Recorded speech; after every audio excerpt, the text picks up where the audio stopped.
Hi everyone, let's talk about Sorcerer City, which I just did a full playthrough for the solo mode, although it'll give you an idea if you want the multiplayer. That's linked in the description if you're wondering where all of the components and things are. Already done a thing telling you about that. This is just my blathering on about what I thought about it.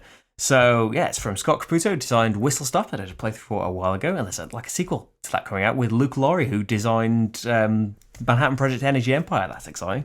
Anyway, that isn't about this. So yeah, it uses real time in a new way. This kind of combination of when I first heard about it, this real time tile laying deck building game. And yeah, it is like a really effective mashup of all of those things. That's the tiles that you're laying are kind of a deck that is shuffled up, and one by one you're revealing them. And that, yeah, the time pressure is enough to kind of throw you off and to force your hand to make suboptimal placements.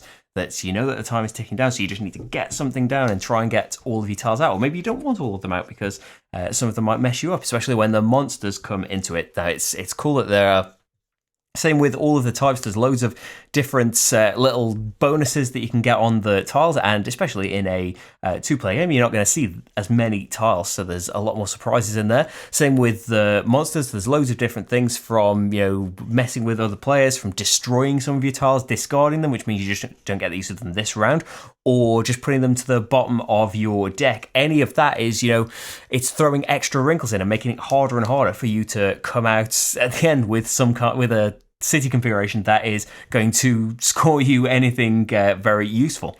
And having all of the different elements going in is nice as well. That you want influence. You're sometimes not as bothered about being first in influence, as long because if you're second, you'll get the choice of some points or special power that's depending on whether and how useful it's going to be. You might go for the points instead. So there's competing with each other for influence. The goal is for your, the tiles you'll have available. You'll have much more powerful tiles available if you've got more money, and you'll be able to buy more things if you have earned more money as well. And points, that's what it comes down to in the end, that you probably aren't going to be scoring that many at the beginning, but by the end, hopefully you'll have had a machine that generates points, because all of the tiles that you've earned and the money that you've earned and stuff isn't really worth anything unless you've managed to get the points. So the main system, it's tight and works well together.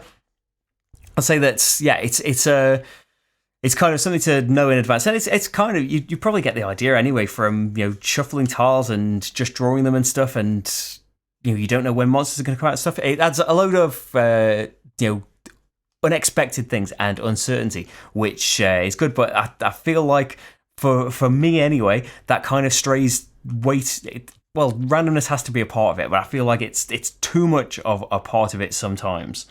And that, I don't mind as much in solo, because that's just against me. And it doesn't really matter what score you got at the end of it. It's about trying to get through and solve the problems that you have. But yeah, it's a kind of thing where I've seen it mentioned. There isn't plans for it, but people asking for a co-op thing where you're kind of fighting against these monsters and have boss monsters and things.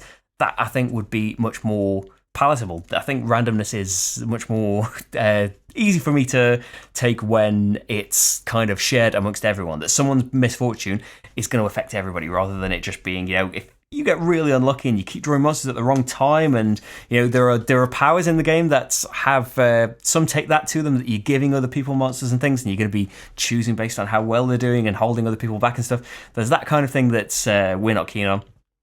But yeah, the other thing as well is that you start off with these artifacts once you are used to the game, and I'm nowhere near experienced or know it anywhere near enough about game design to talk about balance. But there's an artifact that gives you extra raw magic and lets you split your raw magic in two and give it to two different things.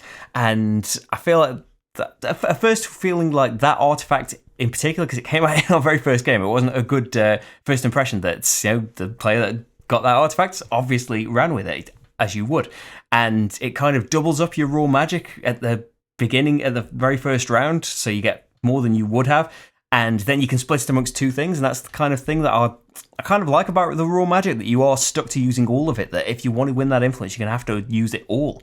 But I think more than just being against that particular artifact, I thought, I don't really want to use that artifact again. There are useful things, and it depends. All of it depends on how you are going to go down. The things that you bought, the powers that have come out, all of it kind of combines to get the picture of your game that you are making. It's not necessarily it's not at all decided by just that artifact that you got. But I think that raw magic in general, as I've kind of seen it more, it just seems like maybe it's one of those things where it just seems like it's really powerful to someone who's a beginner at it. And once you are so experienced and you know all of these monsters off by heart and you know what is available and stuff, you would get a much more effective picture. But it seems like it is a lot easier to just get a load of blue in a line, get loads of it, trade it for influence. Maybe that's wasting stuff early on in the game, but certainly by round 3 or so, just turning it all into points and getting the max to 60 every time.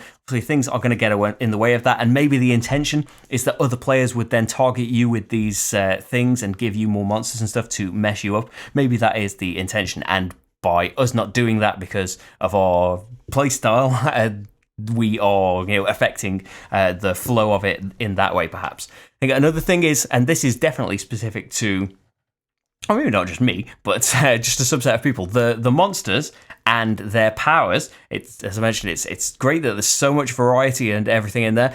I can't remember what the monsters do, especially in the middle of a time thing, and that's probably an intention as well. But yeah, I found it really hard to kind of remember what they were doing and be effective in playing all of these tiles down. And that one would come out and I just, I don't know, what does that do again? And read through this paragraph and, I need to do this. And then, you've only got 2 minutes. And so thinking about all of this stuff does really hold it back. And that kind of only really matters if there's a disparity in players in there. And maybe you just give yourself more time if you were. It's cool that the app lets you do that and puts you on easy, medium, or difficult. Because Rachel, for example, who I've played all of my games with, didn't think that was a problem at all. Managed to remember them very, very easily. So yeah, I'd say that's just a person by person thing that's I just couldn't get to grips with them. But it does say in a 2-player game or a 3-player game, you can just go with year 1 and 2 have the same monster, and same for year 3 and 4, and so there's enough tiles to be able to do that as long as it's not a 4-player game, and then there's less things to remember. So yeah, it's not as varied, but it would probably be easier for me to get to grips with.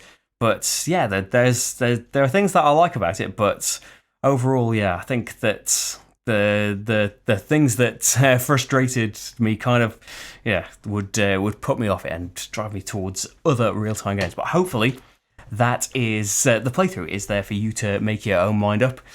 Didn't really I don't know what the end was that was going to be, just repeating the final sentence again. Playthrough is there for you to make your own mind up though. Even though it is solo, much of the game plays the same way in a multiplayer way. And yeah, go and watch other videos. There's like 350 on this channel by now. See one of them. I'll see you there. Bye everyone.